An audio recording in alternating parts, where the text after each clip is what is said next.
La gestion de Luis Gustavo, c'est du grand n'importe quoi, c'est un scandale. Je voulais revenir un peu sur ce thème parce qu'on a abordé un peu dans l'émission de lundi, dans Débat Foot Marseille, les cadres ont-ils lâché Rudy Garcia, mais s'il y en a bien un qui lâche pas et qui lâchera pas parce que c'est un vrai professionnel, c'est Luis Gustavo, et pourtant il est sur le banc et sa gestion est calamiteuse par le coach marseillais. Alors on se souvient, Luis Gustavo il a été recruté, c'était un peu la surprise, il était un peu en galère à Wolfsburg, une saison galère, le club allemand était pas au top. L'OM l'a recruté pour 8 millions d'euros. Il a eu des débuts un peu compliqués. Alors, dans le 4-3-3 de Rudy Garcia, c'était pas génial. Et la saison s'est un peu lancée avec. C'est lui qui marque ce but à Nîmes, à Nice.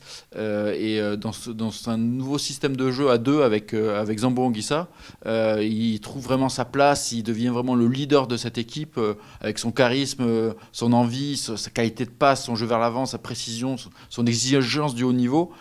Ouais, il prend une place de dingue. On se souvient le match face au PSG, la frappe qu'il met, les gestes. On se disait, s'il y a bien un joueur qui pourrait jouer au PSG, c'était lui. Bref, il fait une saison tonitruante avec l'OM. L'OM fait une finale d'Europa League, c'est aussi grâce à lui. Il porte l'équipe. Il termine même en défense centrale pour dépanner avec toutes les absences et les blessures. Et voilà, donc la saison se termine comme ça. L'OM cherche un attaquant. Finalement, ils font pas Balotelli. Rudy Garcia nous explique qu'il n'y a pas besoin d'attaquant parce que le grand attaquant, c'est Thauvin et qu'il y a déjà Mitroglou et Germain qui ont claqué but sur but. Et il prend Strootman. Donc il prend Kevin Strootman, qui au demeurant est un super joueur, et le nom claque.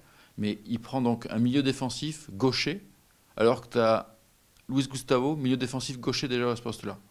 Donc déjà, le choix est un peu bizarre. Et qu'est-ce qui se passe? Luis Gustavo, il est renvoyé en défense centrale. Et c'est la cata parce que Rami est à la rue, l'équipe tourne pas bien et Gustavo, on sent que ça va pas. Ça va pas à ce poste-là. Et pourtant, il va y rester beaucoup. Il va rester beaucoup. Alors, j'ai un peu étudié les stats, j'ai un peu regardé les milieux de terrain que Rudy Garcia a mis en place cette saison. Alors, il a majoritairement mis Sanson Lopez, le duo Sanson Lopez, bon, surtout dernièrement, avec 8 titularisations de ce duo-là. Il y a aussi Strootman Lopez, 6 titularisations. Un petit peu Strootman Sanson, ça c'était plus en début de saison. Et Gustavo, lui, il a joué seulement 5 matchs dans un milieu à 2. 8 matchs en tout, si on compte milieu à 2, milieu à 3. Il a seulement joué 3 fois avec la recrue Strootman. Donc il est clairement de côté. Donc c'est-à-dire sur 31 matchs, Gustavo a joué 8 matchs milieu de terrain et donc 11 matchs, non, ouais, et 11 matchs en défense centrale.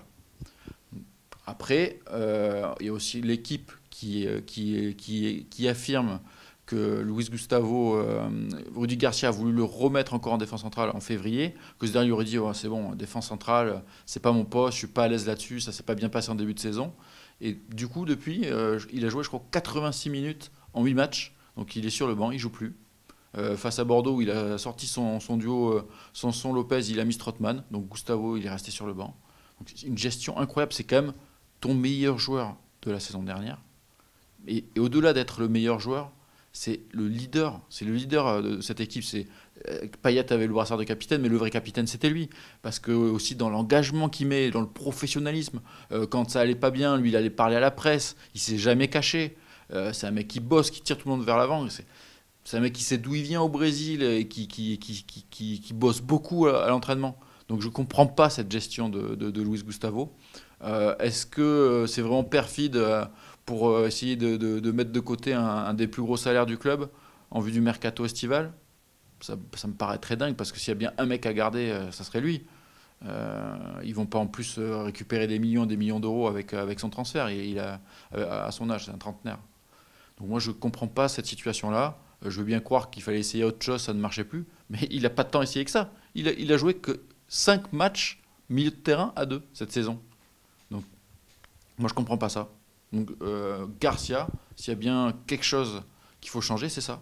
Il faut relancer Gustavo. Ou alors il y a vraiment des consignes et puis Gustavo, ça y est, c'est fini, on a décidé qu'il partait et c'est Strootman qui prendra la place. Mais alors là, dans ce cas-là, je ne comprends pas cette gestion-là d'avoir claqué 30 millions d'euros sur un mec de 28 ans qui prend la place de ton meilleur joueur de la saison d'avant. Incompréhensible. Donc d'accord, pas d'accord, n'hésitez pas à laisser un message, un petit commentaire en dessous et surtout abonnez-vous à la chaîne YouTube.